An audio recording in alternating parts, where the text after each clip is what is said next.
Okay, welcome back to the 144,000 project. We're on You Are God's video 15, and the channel on YouTube is Rev9 Video. We left off at Matthew 10:5, so we finished up everything that was in the Old Testament that we were going to quote. And obviously there's a lot more, but we're just trying to hit the most important. Now, Matthew 10:5, we know this is, everybody knows this is where Christ commanded the people, his people. So it started right out, and we've been through this a million times in my videos. It starts right out in the first of Matthew with two prophecies about, Christ coming from David, Christ coming from Abraham. Now, all pastors teach Christ coming from David. There's all kinds of stuff in Psalms and elsewhere. However, how many teach the prophecies of Christ coming from being the son of Abraham, which goes back to Genesis 15:1? They don't know it. It's not a cross-reference, and the only way you can find it is by looking up Christ the Rock and then going through all the cross-references to Christ the Rock, which I pointed out just before that we found in 2 Samuel 22:2 and 3, where it mentions Christ the shield, Christ the rock, Christ the scepter. And of course we all know they all pretty much accept Christ the scepter from Genesis 49:10. However, Genesis 49:24 is Christ the rock, or the stone, the guardian stone, which is either the shield and the stone in one thing. Yeah, and that is Genesis 15:1.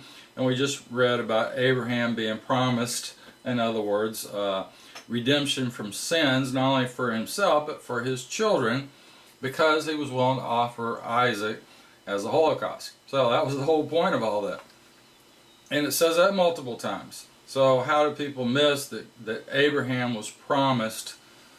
So where was Abraham promised that? Of course, it was Melchizedek. And that has to be Christ as well. That means that chapter 12 starts out with Christ giving these prophecies to Abraham.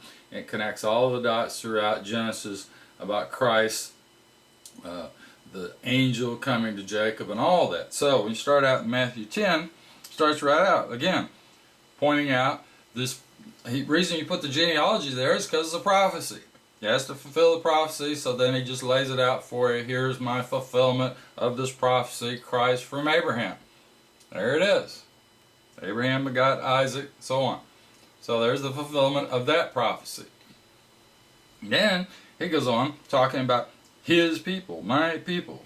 Okay, well, who's he talking about? That's in, you're still in 1, verse 21, for he will save his people from their sins. That was the prophecy given to Abraham, right there, 1:21 of Matthew.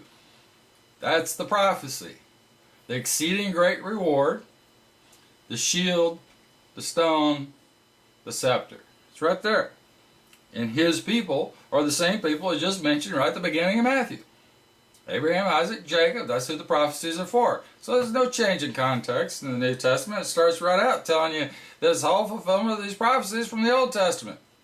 And then, his people, what does he tell them to do in 10:5? Go to your brethren, go to your kindred nations, because that's what the prophecies are for. We're going to bring these kindred nations back under me at some point in the future, so obviously it takes time for them to go out to these kindred nations. The problem is they're still in this, they've been divorced, the house of Israel, of course, which is where he's telling them to go.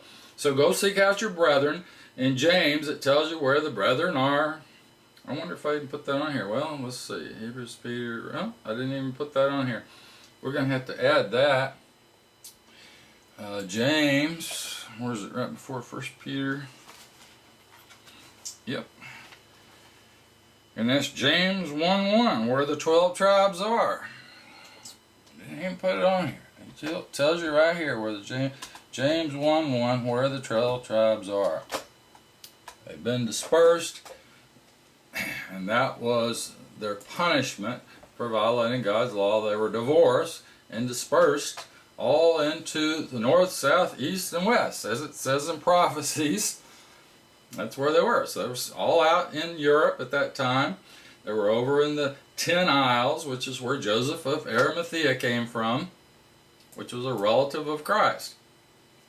which is most likely where Christ was all those missing years, which no one talks about. Joseph of Arimathea was bringing tin from England. That's what it was called, the Ten Isles. All right, so England, Ireland, Scotland, all that is where this original Christianity started, right there. Other white Anglo-Saxons went in and conquered other, or colonized. That's what Abraham means, is a colonizer. That's what Hebrew means. All right, so they went out and they colonized all this Europe. They started out with this belief in Christ, which was a prophecy. They were hearing this prophecy because the house of Judah, his people, in other words, he came from Judah, so the house of Judah is who was in Jerusalem. That's who he's speaking to. He tells them, go find the house of Israel. So how can a pastor say we don't know who they are, where they are? Well, if you don't know what Christ said, then why are you even teaching the Bible if you don't know where they are? Or you want to do away with the prophecies and say, oh, that's not what it means. It doesn't, we don't know who these people are. They all just disappeared. No, that would be saying that what Christ told them to do was impossible to do. That's ridiculous. Now you're preaching exactly opposite of what Christ said. If you say, we don't know where they are, and then in James, oh, we don't know where these 12 tribes are, and then, you know, in Paul's argument in front of King Agrippa, saying, oh, the 12 tribes are praying daily for this resurrection. Well, they had to know about the resurrection to be praying daily for the resurrection. Okay. It's right there in Acts. So the whole Bible just tells you everything you need to know. Doesn't get specific. Oh, they're over here in Spain, but that's why Paul went to Spain. Yeah, because that's where the Hebrews were originally. Everybody knows the history of Spain, the Iberian Peninsula. Iberian meaning Iberi, which were Hebrews. That's the Hebrew word for Hebrews. So that's where they were. They were in Spain. Then the Muslims came in, and we know all that stuff. Okay, but they're back in Spain to some extent, and they're all over Europe, and they went out and created these, colonized Europe, and did the best that they could with what they had. So when you get to 1521, the point about 1521, if you start and look at, well,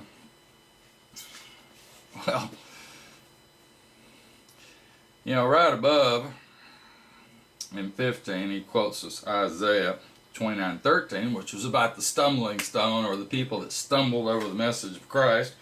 So those are the Jews against Christ, those Israelites of his people who were the leadership positions, which you can see all throughout Scripture. They're usually the nobles, the scribes, the people that are educated. They have all this money because they're blessed by Christ in that aspect, but then they don't honor Christ for their blessing. So it says, you don't honor me, you see. You teach the doctrines of men, or the commands of men. Okay. Now when you get down to 19, so 15:19 then, you should notice, for they came from the heart, wicked thoughts, murders, adulteries, fornications, theft, perjuries, blasphemies. Isn't that exactly what I said in Revelation 9:20? These are industries. The murder industry is what you have with perpetual war. We go out and we wage perpetual war on the rest of the world, and just keep, you know, if you got this big military, you got to keep it busy. So you invent things. You do false flag attacks all over. So, oh, look, these people attacked us. Yeah, except you set it up and you create it, and then you get on the media. And, of course, you own the media, which, you know, when does it ever tell you the truth? Certainly no one thinks the media tells them the truth. It's really what they don't tell you that's the biggest problem. Well, there you go. There's these industries, the fornication industry, the theft industry, banking, murder. Right, exact same thing already taught in Revelation 9:20. They're all industries that our country, this empire, is being involved in. Now, when you get up to here, this is Christ speaking to this Canaanite woman. He says, I was not sent to other than the lost sheep of Israel's house. Okay. Now he's saying he was sent to the lost sheep of the house of Israel. So he's saying he was sent to the kindred tribes. And that explains Matthew 10:5, where he's sending his apostles and disciples to these kindred tribes, the house of Israel. He says is lost. Well, they were put away in punishment. That's what that means. They were divorced. They were sent out, and he said they'll send a sword after them. He chases them all over Europe, sends them out eventually to the United States, and founds this great Christian nation. But, you know, in one sense they're being blessed, in another sense they're being chased with a sword and they're being punished. And that punishment was supposed to be for 2,520 years. That's how some people numerate it, exactly 2520 from when they were sent out, which would be approximately 745 BC. If you go by the date, obviously it wasn't just 1 year, it was over a period of time. However, if you go by the time when people accept, then 2,520 years would have been 1776, would have been the end of that prophecy and of their punishment. That's how some people teach it. Could be accurate in a sense, it makes sense. So let's go to John 10:16. Well, there's a lot of things in John and 10, but alright. In 10:16, I have other sheep besides these which are not of this fold. Here again, these other sheep, or these lost sheep of the house of Israel, who he's telling the house of Judah, those he just taught about his word from Moses, the prophets, and Psalms. So he's saying, go out and teach them the same thing I taught you from Moses, the prophets, and Psalms. All of these quotes, all these things that are quoted in the New Testament, that's what he taught them. So bring all this together, teach them these prophecies that I've come and I'm going to come again. That's the first coming, second coming. No one could see it beforehand, but after the fact, you could see it in prophecy. They couldn't see it. There's no way to see it beforehand. I've explained that. So here you go. These also, or those also, I must gather, and they will listen to my voice. Well, really? Well, who did listen to the voice? After the day that Christ left this earth, who's listened to the voice of Christ? Well, you can only point to one group of people in 2,000 years that have unanimously listened to the voice of Christ when they heard it, because they had these unfulfilled prophecies. So they're thinking, oh, well, we've been divorced, so will we ever get back into this covenant? Now their brethren are coming to them and saying, yes, Christ has come and died, and here's all the things he said, and now you're going to be brought back into this covenant through his death. That's what they were supposed to go and teach, and that's what they did teach. Up until the last 100 years, when everybody wanted to destroy that message by globalizing it and say, oh, it just applies to anybody, just spiritual Israelites, because we don't know who these people are that have been teaching the message of Christ, who listen to his voice, as the prophecy says right here. They will become one flock under one shepherd. This is why the Father loves me, because I lay down my life in order that I may receive it, and so on and so on. Okay? And he says a division came in verse 19. Yeah, of course. The ones that want to stay in control and keep people under the law were the scribes, the Pharisees, the elders, the chief priests, and blah, blah, blah. It was a money pit for them, because these people are blessed under Christ and under the law and all that. It didn't do away with the law. He says over 224 times in the New Testament, he's telling you, you have to continue to follow my law the best you can. Alright, first of all, you got to understand it. That would be a starting point, so that's what I'm trying to explain, is the correct understanding of these quotes and these prophecies. Alright, let's look then at 1149. Alright, and here, this argument over this, but here, this is the high priest, Caiaphas. But one of them says, Caiaphas, who was the high priest for that year, told them, you know nothing at all, nor do you reflect that it is expedient for you that one man should die for the sake of the people. Yeah, he knew the prophecy. Caiaphas knew it. It was back in Isaiah. It's back in these prophets. And if someone studied it, they realized that Christ had to die to redeem. Okay, and he's saying, well, we're going to have to kill him. In other words, one man has to die. It's expedient. It's necessary that one man should die. Okay, so it was necessary that Christ had to die, even if he was the Son of God, and even if Caiaphas understood that, he still understood that if Christ didn't die, then you wouldn't bring back all these other. So it's a paradox when you think about, wow, you got to kill them, but in reality that takes you out of the book of life by killing them. It gets you rejected, in other words, for killing them. Well, you know, that's all debatable. We can ask Christ when we see him. 11:49-52 right there. The high priest understood these old prophecies that we just read. Rather than the whole nation should perish. Yes, the whole nation. Alright, people see, they assume the whole nation is the nation of the house of Judah he's talking about. And he could actually just be saying that. Really, the whole nation that would perish if Christ didn't die would be the ones that were divorced. Or these whole nations, or this whole nation of the house of Israel. If you wanted to look at it that way. This whole combined conglomerate nation, the house of Israel, because that's the term he used, that whole nation would perish. That's the way it's really, that's in a sense what it really means. Now, he did not say this for himself, verse 51, but being high priest, he foretold. In other words, he gave a prophecy that Jesus would be put to death on behalf of the nation, and not for the nation alone, but in order that the scattered children of God might be gathered into one. And who were the scattered children of God? The scattered, the divorced house of Israel. He understood the prophecies. Anybody that goes back and studies this stuff should understand it. It's all about the 12 tribes, the covenant, from Genesis chapter 12 on, and really it goes back to Abraham because it connects it back to back to Adam, because it connects it back to Adam. All right, children of God, children born of the Spirit, that's children of God. You are God's. Acts 26. All right, this will be Paul. I just put this one because it's one of the better ones. And now for that hope, in other words, the hope, the promise, the faith, which came from God, a promise. So there you go, the hope, the promise. I stand trial, for which our 12 tribes constantly pray both day and night in confident expectation to secure for that hope, King, I am accused as a criminal by the Jews. Okay, for that hope, that promise to our fathers. And what was the promise? He defines the promise over here in verse 23, that the suffering Messiah should, in the first place, by means of a resurrection from among the dead, proclaim light both to the people and to the heathen. Mine says heathen, but yours will say Gentiles. And he uses that word down here in verse 17 as well.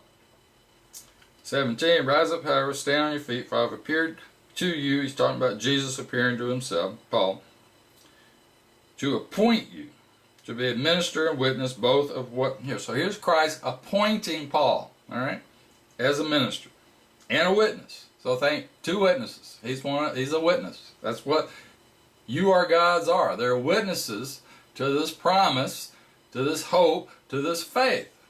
Okay? Anybody that teaches about the faith, this covenant to the 12 tribes is a witness. As he just said, what did we just read? He's going to bring it to his people, and they're going to believe. So they're witnesses. Okay? But these prophecies that Christ said are being fulfilled. The fact that you're teaching it makes it a prophecy fulfilled. Alright.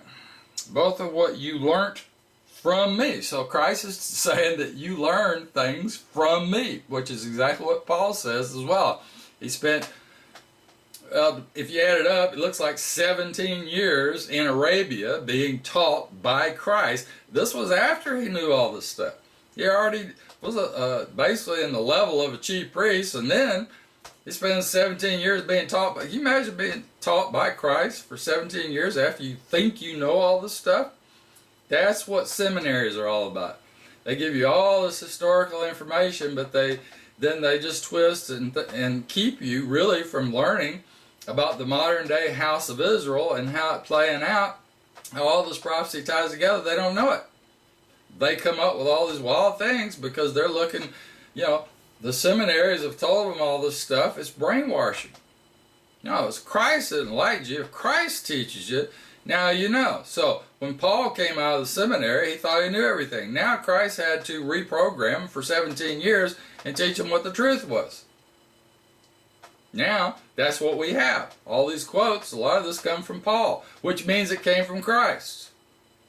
If the quotes are here, and Paul gave them, and Paul was taught from Christ for 17 years, which you can see if you read all this stuff in Acts, then that came from Christ. So the quotes came from Christ because they were taught to Paul and the apostles. And those quotes apply to Christ being taught from Moses, the prophets, and Psalms. So we're just trying to get through Genesis. A whole lot more. All right, 1 Corinthians, well, everybody knows 1 Corinthians 10:4. It's Christ the rock.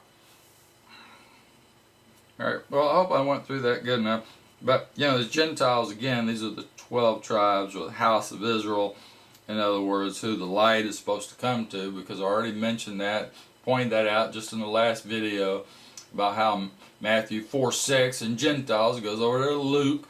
And if you read these 3 witnesses right there in Luke chapter 1, you've got 3 witnesses from an angel, from Mary, and then from Zacharias. All 3 are pointing to the 12 tribes as the light coming to the 12 tribes. Here he's talking about the light coming to open their eyes, turn darkness to light. In other words, when you finally understand this message, it clicks in your brain, oh, this is about us. This is about Israel. It's not about the world. It's a covenant. The light's coming to us for a reason, because it's a prophecy. So you're either part of the prophecy or you're not part of the prophecy. Now, when you go to 1 Corinthians 10:4, everybody knows Christ the rock. That goes to Numbers 20:8-11. Well, let's go over to Numbers 20. And the ever-living spoke to Moses, take your staff, convoke the parliament. Okay. And you and your brother Aaron, and command the rock in their sight, and it will give them water, and bring out water for them from the rock, quench the thirst of the people and their cattle. So he took the staff, Aaron addressed the crowd before the rock, said, listen, you rebels. So these were people that were complaining because they didn't have enough water. Well, when they were in the desert especially, I can't see them having enough water. They were carrying around Jacob's pillar stone. So he says that's a stream where it talks about the rock of Oreb being claved, and that was a river that created a lake. All right, so they couldn't have had enough water. I'm sure it didn't seem that way to them. So they were rebels. Okay, out of this very rock, water shall come for you. Then Moses raised his hand, struck the rock with his staff twice. Okay, he wasn't supposed to strike it twice. He was supposed to strike it once. That's why he says later on that he didn't honor Christ properly, and him and Aaron both died without getting into the promised land. Rush of water came out, quenched the thirst of the people and their cattle. But the ever-living said to Moses and Aaron, because you have not been true to me, to consecrate me in the sight of the children, you shall not bring this people into the land which I gave them. They'll go to it, you won't. These were the waters of strife, which means Meribah. Okay. Where the children of Israel strove with the ever-living, but he was sanctified at them. Okay. So that rock was Jacob's pillar stone. That's not the rock of Oreb. Now, if you follow back 1 Corinthians 10:4, follow these cross-references back to the source, they'll take you back to the source of the rock as being the rock of Oreb. This is not the rock of Oreb he's striking with the staff. The rock of Oreb is a separate prophecy where it says he claved it. And then you can see pictures of it. It's a huge rock. I don't know, maybe 40 feet high or something like that. And it's obviously hundreds of tons, which they can't carry around. So that wasn't the same rock as this rock. This rock he tapped twice. He was only supposed to tap it once. And he tapped it a number of times, 40 years in the desert. I don't know if he tapped it every day or tapped it once here or once every time they moved or what. It doesn't really tell you, but it does, if you're paying attention, like I said, these cross references on my chart, the rock was Christ, it takes it all the way back to Jacob's pillar stone. That's the rock that was consecrated by Jacob. Alright? And that's what they took with them in the desert. Let's look at Ephesians. Of course, people like to say in the seminaries, oh, we're taught Ephesians means this, Ephesians means that. Alright, Ephesians 1:4-23. Well, yeah. Holy and faithful in Ephesus. That the God of our Father of Christ be blessed, who has blessed us with every spiritual blessing, which is a prophecy. You are God's, which is in the heavens, with Christ, since he had chosen us for himself before founding a system. There was only one group of people chosen before founding a system. Christ existed before Abraham. He decided all this before Abraham. He didn't choose the world before Abraham. He chose Abraham and his posterity. That was the promise, the hope, the faith. I don't see how people change it, but they do. So these people he chose to be holy and blameless in love, having predestinated us for adoption to himself. And they're not being adopted, they're being prophesied over. I know it uses adoption, but that's probably not the right word to be using there for being predestinated.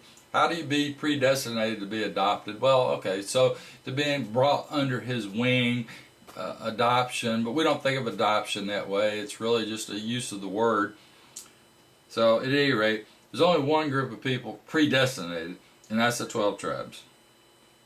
Adopting to himself through Christ according to his settled purpose. The settled purpose was that the 12 tribes would be God's, because some of them will believe the message and teach it properly. That's his glorious gift, which he presented to us from love, by which we have redemption through his blood, the release through sins. Okay, so they knew about redemption. That was the whole point. Just like Abraham, it said he was redeemed. Here's why he was redeemed, because he was predestinated and he was chosen. And that was the gift in Genesis 15:1, which Melchizedek, king of righteousness, gave him. And he knew that. Poured out unto us with all wisdom and intelligence. Yeah, well, he did give you that, but a lot of people reject it regardless. Making known to us the mystery of his intention. So he made known from day one, from Abraham, he made it known what his intention was. Abraham knew the intention. Okay? With his decision, which he had determined with himself to administer at the completion of the periods. So he's telling you, it's a prophecy that will be completed at the end of a certain period of time. So Abraham knew, first of all, look at chapter 15 of Genesis. Here he's given a prophecy about his future offspring being in bondage. Well, you know, he just gave them, you can see right here, he knows they're going to be redeemed. Then he gives them prophecy. It tells them they're going to be brought out, which is a concept of being redeemed in that sense. It doesn't mean being raised from the dead. In other words, it can also mean being saved from harm. Okay, it's used that way. With his decision, which he determined with himself to administer at the completion, when everything was to be centered again in the Messiah. So, at the end of the period, everything will be centered again in the Messiah at New Jerusalem, and the gods, the ones that believed on him, will be brought into New Jerusalem, and they will be the royal priesthood, which is what we've already read. Both upon the heavens and earth, and him who we have also inherited, according to his purpose. So we inherit the gods, the ones that listen, pay attention, keep the faith, inherit Christ. The ones who don't are rejected. If you revolt, you say, oh, that doesn't make sense, I don't want anything to do with it. Well, that's fine. You opt out. Who foresees, energizes all things. We're in verse 11. Which have been prepared, and that's predestinated, to accomplish the intention of his will. Okay. So it was predestinated that he would accomplish what he said, his prophecies. So we who formerly awaited the Messiah. All right, we who formerly awaited the Messiah. That was the children of Abraham. Isaac awaited the Messiah. Jacob awaited the Messiah. 12 tribes awaited the Messiah. And, you know, what did Paul say? 12 tribes are praying daily. Yes, the 12 tribes from day one. Some of them accepted, some of them rejected. The whole Bible is about that. Those that awaited might be an evidence of his honor. They honor Christ. So they're witnesses, from whom you have also heard the true message, the good news of your salvation. So he's saying that the people he's talking to are also part of this predestinated 12 tribes. He says it. And believing in whom you were sealed with the promise by the Spirit. So if you had the Spirit, okay, that's part of the promise. That means you're part of the gods, the 12 tribes that were chosen and predestinated. Part of that family, which is the pledge of our inheritance. If you're an inheritor, then you're part of a family inheritance. You're not, your next door neighbor does not inherit what you inherit. You inherit based on your family inheritance. See, the church is trying to say, well, everybody inherits. Just believe in Christ, you inherit. No, that's not the meaning of inheritance. To be redeemed by the possession of it. So you're redeemed in the end time at that period, which it just said. Okay. Alright. You can read on down, full knowledge. Enlightens the eyes of your hearts. Verse 18. Yes, he's the enlightener. So he tells you, when you really want part of your inheritance, you're not willing to opt out, and you want to know, well, he will enlighten you if you work at it and show that you're interested. To show you what is the hope of his calling. We're in verse 18. What is the glorious wealth of his inheritance for the holy? Okay, you inherit Christ. Christ inherits the 12 tribes. It's a dual inheritance, both ways. It also says Christ inherits the 12 tribes. And here is saying you inherit him. So it's a double inheritance. What the exceeding greatness of his power in us believers. Wait a minute. Exceeding great reward, isn't that what it says right here? Exceeding greatness of his power. Same thing, Genesis 15:1, right there, verse 19. That's what it's talking about.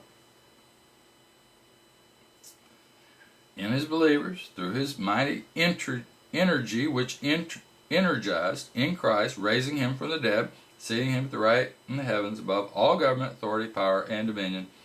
Every name named, not only the present age, but also in that to come, and has subjected everything under his feet, which is Psalms 8:6, and has given him to be head over all the church, which is his body, the accomplishment of the whole in absolute perfection. Okay, the church are these gods. You are gods, part of this family who accepted the message and do their best to teach it against all what churches teach. They just stand up and say, hey, your logic is bad.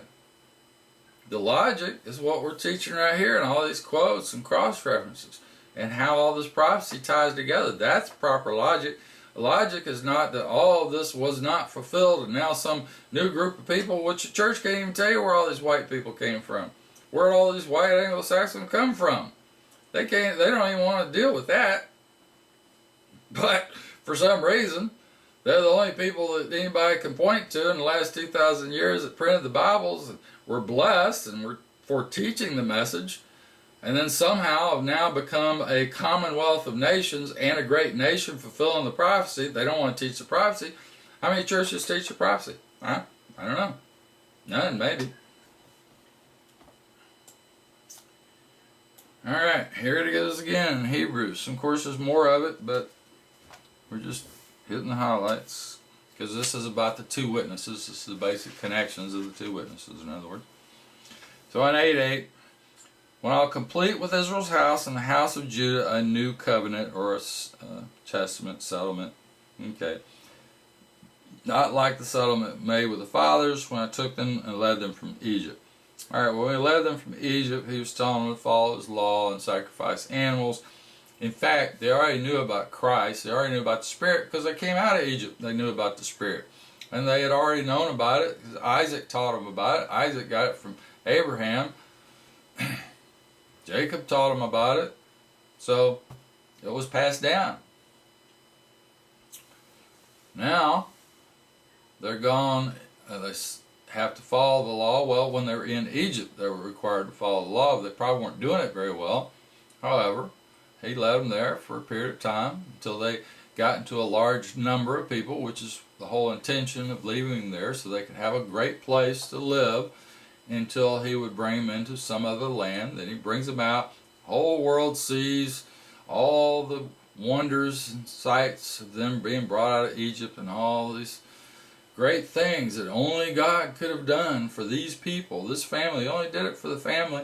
Didn't do it for the Egyptians, didn't do it for all these other people living all around. He only did it for the family. these gods that he chose.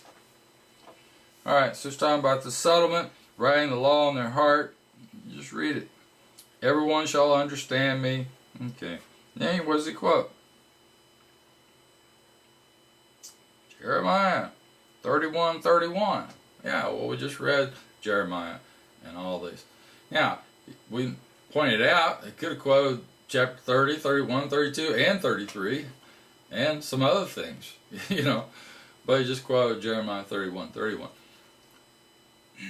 So, now I think there's a reason 31:15, or I guess it was 15, that was also quoted about the children being killed and why they stuck it in right there. I think it's going to happen again. I think it was really an end time prophecy, even though it happened before. It would be a dual prophecy. So if you go to 10:16, same thing, quotes Jeremiah 31:33, in other words. So same idea.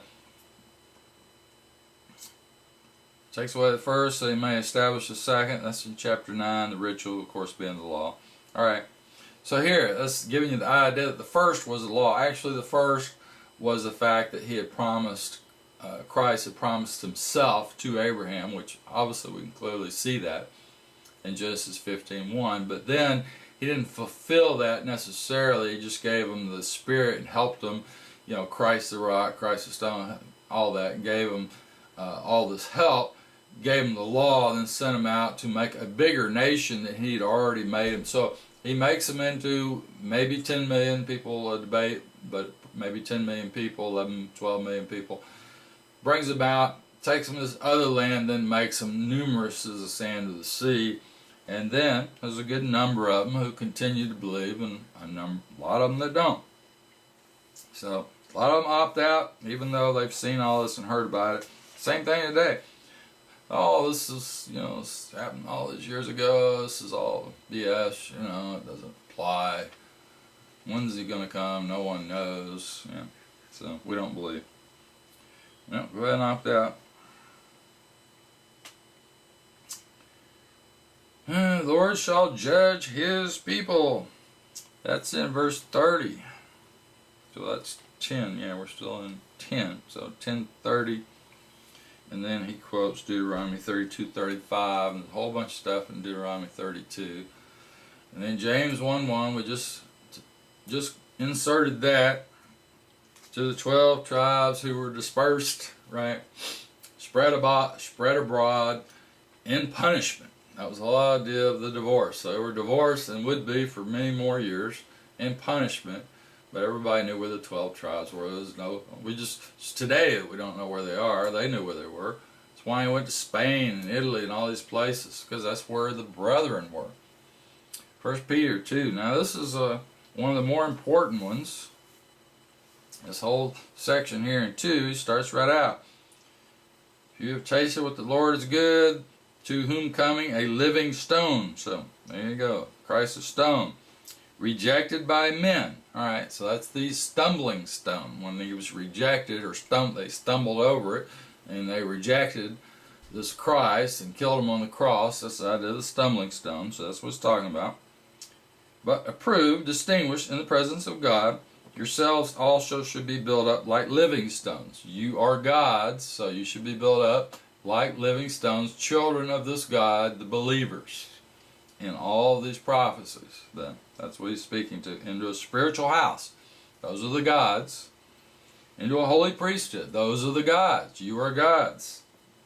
This holy priesthood goes to Revelation, which we're going to read next. To offer up spiritual sacrifices, acceptable to God through Christ, because it is said in Scripture, look, I will place in Zion a chosen stone, and mine says angle point. Some say keystone, headstone. There's a number of different terms. You just look them all up in Strong's that are used throughout Scripture. And we'll actually, I'm redoing my cross-reference chart. I'm going to actually have all the stone, stumbling stone, rock, all that on there. So that's a whole lot of cross-references about this. Even more than what I have on the rock was Christ in reality. I'm just going to bring it all together in one PDF. So he quotes here, this is Isaiah 28:16, but then he goes down and quotes Psalms 118:22, which I mentioned just the other day. I was doing all those highlights, showing the stumbling stone. It's really the biggest teaching in the New Testament, is really about the Israelites who were in these leadership positions and stumbled over the message of Christ and didn't understand it. And even, originally Paul stumbled over it. So, but he had a heart for teaching what was correct. He had just been mistaught, by these schools that he went to teach the priests, teach the preachers, got his PhD, got out, didn't know a thing. Reality, knew a whole bunch of history and knew all these prophecies, but had no idea how all that applied. Didn't understand the first coming versus the second, didn't really understand much of anything. So he was out here, in other words, he was trying to keep his people following the law and saying, well, y'all are following blasphemy, in other words, so it's okay to kill people that do that. So he's, sentencing people to death, bringing them back to jail, whatever, whole families. Trying to keep people doing it. It's like, hey, why are we here now? Why are we suffering? Because we're not following his law. So we're gonna set an example. You got to follow his law. Well, okay, the leadership though, we're just doing it to make money. It's keeping their positions of power. Same reason you got a federal government and all these governments today ruling over you. They're just trying to stay in power. It makes money for them. They make billions of dollars. Some of them, millions on others. That's when they want it. They'll lie, cheat, and steal just to keep their position. Let's go to Revelation 1, 6, and 7. 1, 6, and 7 is important. He has established us a kingdom, priest to God. And who are us? Well, these people that are part of this you are God's. The reader and the hearers of the prophecy who observe its commands or its records. In other words, people who follow God's laws in verse 3. Who give testimony of evidence of Christ, observe the law. So, okay, it's the exact same thing it says in 12:17 and then in 14:12. Same group of people, and then it defines them as the 12 tribes, as kindred nations. Anybody should be able to see this, and I spent a lot of time on this, showing that the kindreds have to be, the context of the kindreds applies to the 12 tribes. It doesn't just apply to anybody who's alive and believes on Christ, which is your globalist interpretation, and no one understands the prophecy, so they don't teach it correctly. However, these kingdom priests are a prophetic from Exodus 19:6. That's where they were first promised. As soon as they came, before they were given the law, they came out and were prophesied to be kingdom priests. Okay? And before they were given the law, they were told that they were going to have this righteous justice system, how to establish a righteous justice system. Before they even had the law for the justice, except, like I said, the law came from Abraham. He followed it, which is why he was blessed. So right here, look, he comes in the clouds, every eye shall look on him, those who pierced him, over him shall all the tribes of the earth. So people say, oh, it's just global. It's anybody, in other words, that living on earth will lament. Well, who would lament if they saw Christ? In other words, they say, oh, man. And, here's these prophecies being fulfilled. They're going to see it. They're going to see Christ. How? Well, I don't know. It says, every eye shall look on him.